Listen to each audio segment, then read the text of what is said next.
തനിക്കറിയോ, എന്റെ രാധ അവളാ എന്റെ ഏറ്റവും വലിയ സ്വന്തം. അവൾ എന്റെ മോളാടൂ, സ്വന്തം മോള്. താൻ നടുങ്ങിയോ? അടച്ചു തളിക്കാരിയിൽ തമ്പുരാന് പറ്റിയ ഒരു അബദ്ധമായിരിക്കും വിചാരിച്ചു അല്ലേ? അല്ല, അവൾ എന്റെ മോളല്ലായിരിക്കാം, എന്റെ രക്തത്തിൽ പിറന്നതല്ലായിരിക്കാം. പക്ഷെ അവൾ എന്റെ മനസ്സിൽ പിറന്നതാ, എന്റെ മാനസപുത്രി.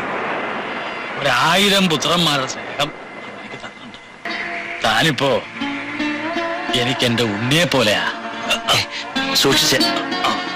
എന്റെ ഉണ്ണി ഉണ്ടായിരുന്നെങ്കിൽ ഇപ്പോ നിന്റെ പ്രായ, നിന്റെ നിറവും, ഇതുപോലെ കളങ്കമില്ലാത്തൊരു മുഖവും.